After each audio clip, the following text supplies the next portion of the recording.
ጤና ይስጥልኝ የዩቲዩብ ተመልካቾች፣ የጌታ ጸጋና ሰላም ለእናንተ ይሁን። እንግዲህ ከሀብታሙ ጋር ክፍል ሁለትን የምዕራፍ 3 ክፍል ሁለትን አይታችኋል። በዚያ ተመርኩዞ የወጡ የውይይት ጥያቄዎችን አንድ ላይ እንሰራለን ማለት ነው።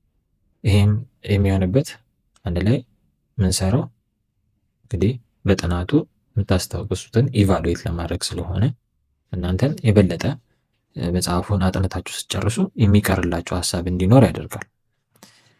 እንግዲህ በሮሜ ምዕራፍ 3 ቁጥር 9 እስከ 20 በአጠቃላይ ምን ይነግረናል የሚለውን ከሀብታሙ ጋር ለማየት ሞክራችኋለሁ።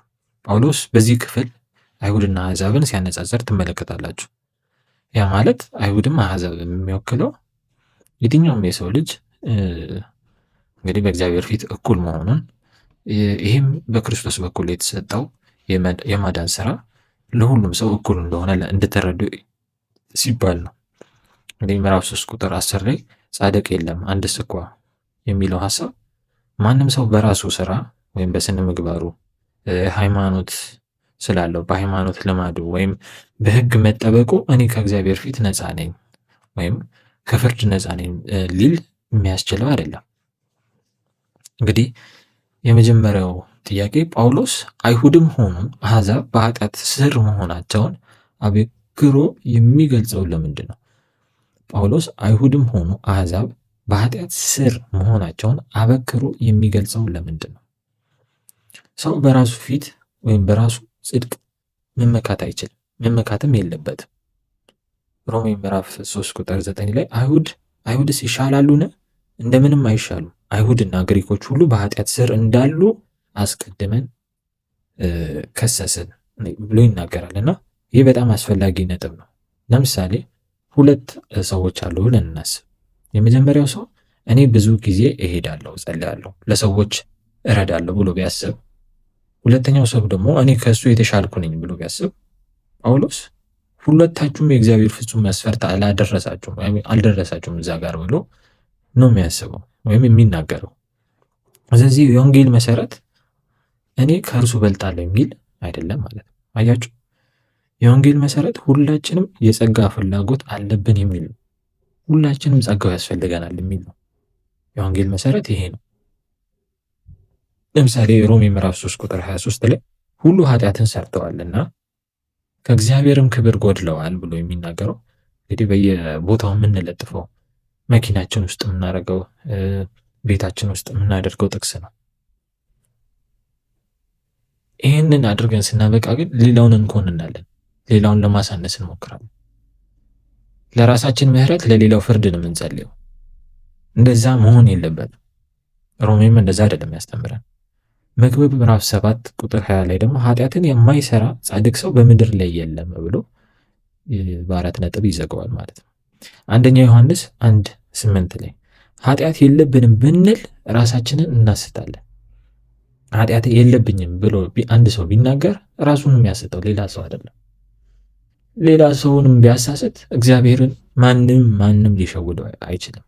ነገር ግን ሁላችንም ኃጢአተኛ መሆናችንን አጥብቀን መረዳት ያስፈልጋል። ስለዚህ መዳን መጀመሪያ እርምጃ ራስን እንደ ኃጢአተኛ መገንዘብ ነው። በሽታው አለብኝ ብለን ስንረዳ መድኃኒቱ የሚሰጠን። ስለዚህ ይህንን የመጀመሪያውን ጥያቄ በዚህ መልኩ እንመልሳለን ማለት ነው። ሁለተኛ የፍርድ ቤት ሁኔታን የሚያሳይ ምሳሌ የእግዚአብሔርን ፍርድ ለማብራራት እንዴት ይረዳል?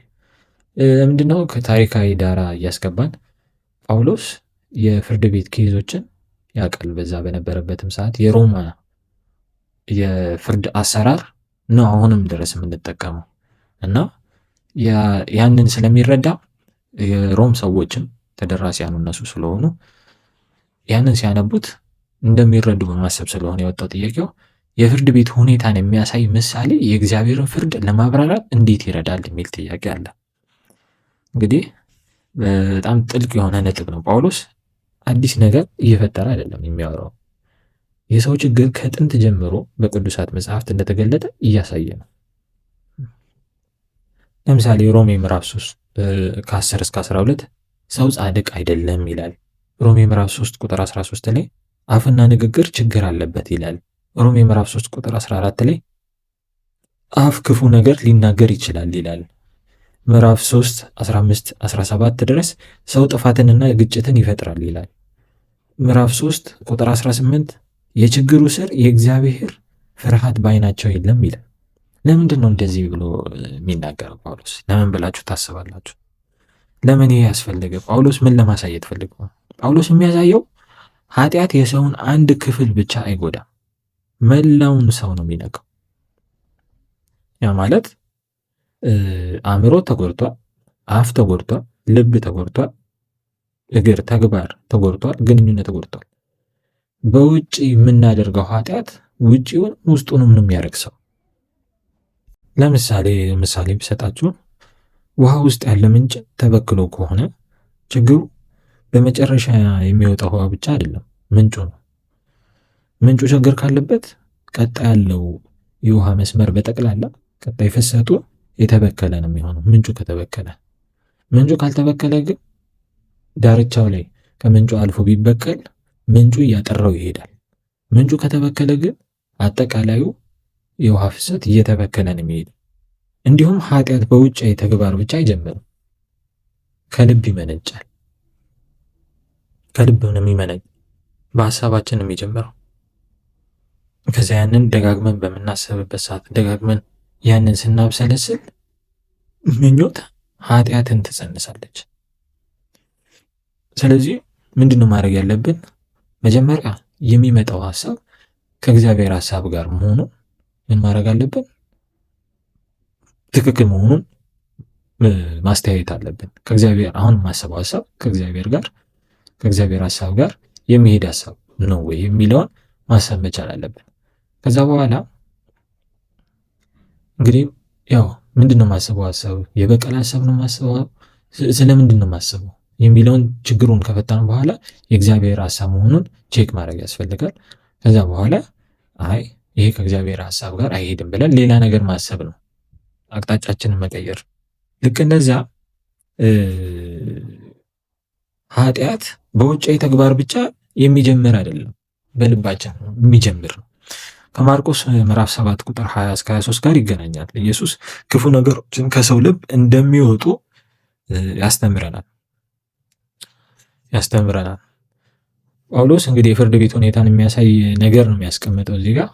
በዚህ መልኩ እንመልሰዋለን ማለት ነው። ቁጥር 3 በእምነት ስለሚገኝ ጽድቅ ከማጥናት በፊት የሕግን ዓላማ መረዳት ለምን አስፈላጊ ነው? እደግመዋለሁ። በእምነት ስለሚገኝ ጽድቅ ከማጥናት በፊት የሕግን ዓላማ መረዳት ለምን አስፈላጊ ነው?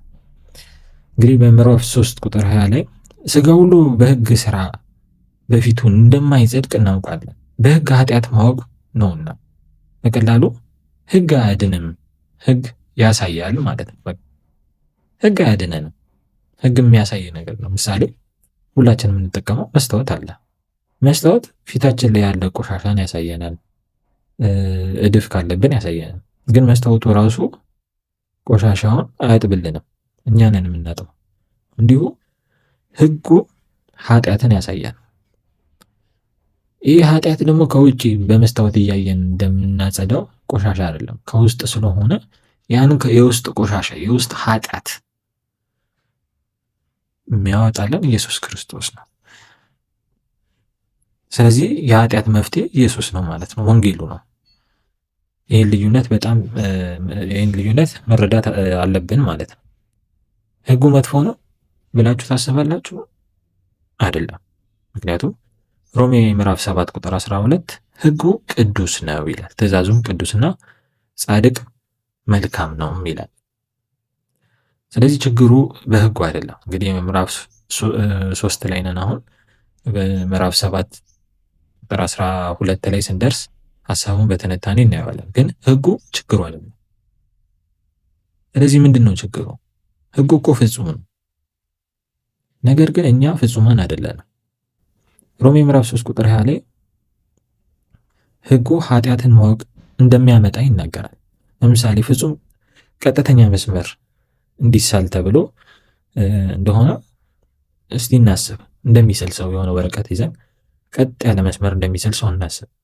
መስመሩን ስናይ የእኛ መስመር ጠማማ መሆኑን ስናቅ መስመሩ እኛን አላጠመመንም፣ ነገር ግን ስህተታችንን አሳየን እንጂ። እንዲሁ ሕጉ የሰውን ኃጢአት ያሳያል። አንድን ነገር መስራት ስንጀምር ነው ትክክልም እንሆን አንሆንም የምናውቀው። ሕጉን ተግበር ስንባል ነው ትክክል ማምጣታችንን ወይም ደግሞ መሳሳታችንን የምናውቀው ማለት ነው። ስለዚህ ይህንን ይመስላል ሀሳቡ። ጳውሎስ ሁላችሁም ኃጢአተኛችሁ ብሎ ያሳያል። ከዚያ ነገር ግን ብሎ የክርስቶስን መፍትሄ ያመጣል። ስለሰማችሁኝ አመሰግናለሁ። ጌታ ይባርካችሁ።